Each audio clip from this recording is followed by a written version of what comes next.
1988 से 1996 पाकिस्तान की सियासत का सबसे पुरशोर और उलझा हुआ दौर। एक तरफ बेनज़ीर भुट्टो, पहली खातून वज़ीर आज़म, आवाम की उम्मीद, और दूसरी तरफ नवाज शरीफ, पंजाब का शेर, तरक्की का दावेदार। दोनों ने 2 बार वज़ीर आज़म बनने का मौका पाया। दोनों की हुकूमतें बार बार ख़त्म कर दी गईं। करप्शन के इल्ज़ामात, सदर की मुदाखलत, इदारों का तनाव, इस सब में गलत कौन था? सियासतदान, इदारे या फिर सिस्टम खुद?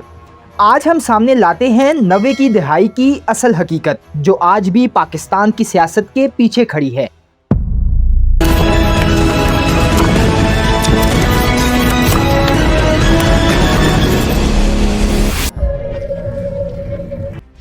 बियॉन्ड एहतिशाम के मुआज़िज़ नाज़रीन, अस्सलामु अलैकुम।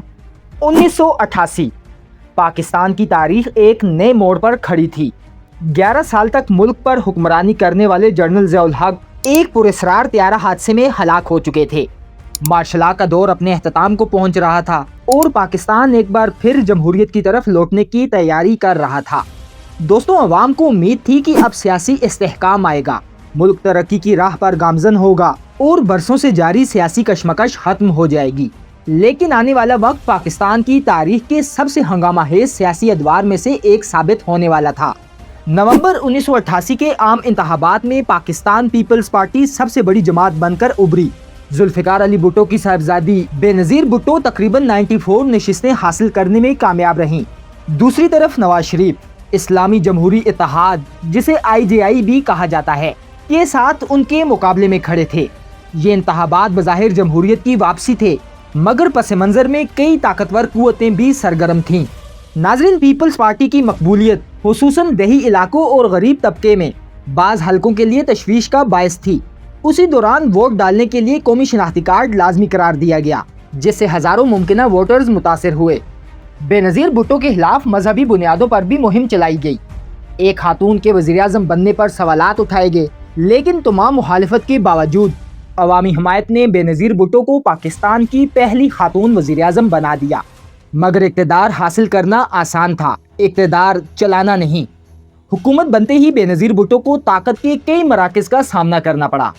फौजी क़यादत को यकीन दहानी कराई गई कि दिफाई पॉलिसी और फौज के एहतियारात में कोई बुनियादी तब्दीली नहीं की जाएगी। दूसरी तरफ सदर गुलाम इसहाक खान, जो ज़िया उल हक दौर के ताकतवर ब्यूरोक्रेट थे, अपने ओहदे पर मौजूद रहे। इधर पंजाब में नवाज शरीफ भी वज़ीर आला बन चुके थे और यूं इस्लामाबाद और लाहौर के दरमियान सियासी इख्तिलाफात ने इब्तदा ही से वफाकी हुकूमत को दबाव में रखा।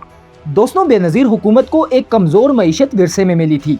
अफगान जंग के असरात अभी बाकी थे, सिंध में नस्ल कशीदगी बढ़ रही थी और अमन व अमान की सूरत हाल भी तशवीशनाक थी।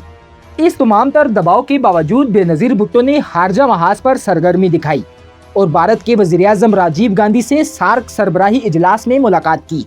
लेकिन अंदरूनी सतह पर हालात बेहतर होने के बजाय मजीद पेचीदा होते जा रहे थे। फौज, ब्यूरोक्रेसी और ओपोजिशन के बाज़ हलकों में उनकी हुकूमत पर एतमाद का फुकदान मौजूद था।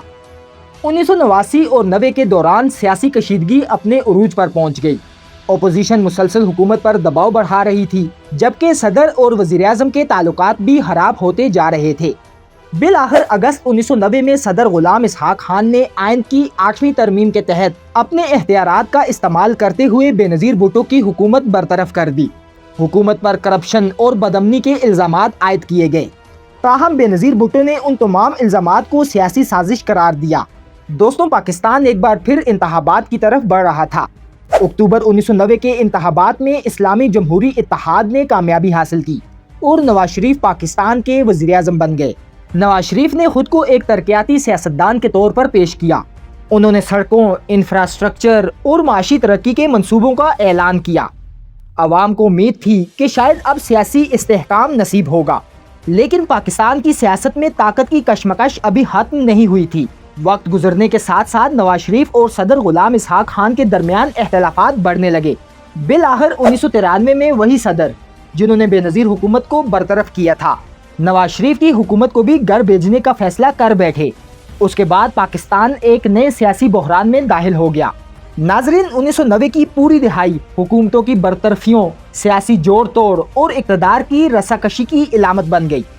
बेनज़ीर भुट्टो 1993 में दोबारा इक़्तिदार में वापस तो आईं, लेकिन उनकी दूसरी हुकूमत भी अपनी आईनी मुद्दत मुकम्मल न कर सकी। उस दौरान एक हकीकत मुसलसल सामने आती रही कि पाकिस्तान में सिर्फ इंतखाबात जीत लेना काफ़ी नहीं था। हुकूमत को सियासी मुखालिफिन, रियासती इदारों, माशी मुश्किलात और अवामी तवक्कुआत सबका बैक वक्त सामना करना पड़ता था। करप्शन के इल्ज़ामात तकरीबन हर हुकूमत का ताक़ुब करते रहे, जबकि आइन में मौजूद सदारती एहतियारात बार बार मुंतहिब हुकूमतों के खात्मे का जरिया बनते रहे।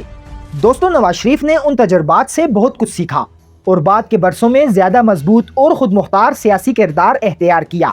लेकिन 1990 की दिहाई पाकिस्तान को एक अहम सबक दे गई कि जमहूरियत सिर्फ वोट डालने का नाम नहीं, जमहूरियत मजबूत इदारों, आइनी बालादस्ती, सियासी बर्दाश्त और रियासती इदारों के दरमियान तवाज़ुन का तकाजा करती है। जब ये अनासुर कमज़ोर पड़ जाए तो पूरा निज़ाम अदम इस्तेहकाम का शिकार हो जाता है, और इस अदम इस्तेहकाम की सबसे बड़ी कीमत हमेशा अवाम अदा करती है। 1988 से 1996 का ये दौर किसी एक हीरो या एक विलन की कहानी नहीं, ये एक ऐसी जमहूरियत की दास्तान है जो बार बार आजमाइशों से गुजरी, लड़खड़ाई, मगर आगे बढ़ने की कोशिश करती रही, और पाकिस्तान का ये सफ़र आज भी जारी है। उम्मीद है आपको हमारी आज की ये एपिसोड पसंद आई होगी। वीडियो पसंद आने की सूरत में वीडियो को लाइक और चैनल को सब्सक्राइब लाजमी करें और बेल आइकन भी दबा दीजिएगा, ताकि हमारी हर आने वाली नई वीडियो आप तक बर वक्त पहुँच सके। मिलते हैं इंशाल्लाह अगली एपिसोड में। अल्लाह हाफिज़, फ़ी अमान अल्लाह। पाकिस्तान जिंदाबाद।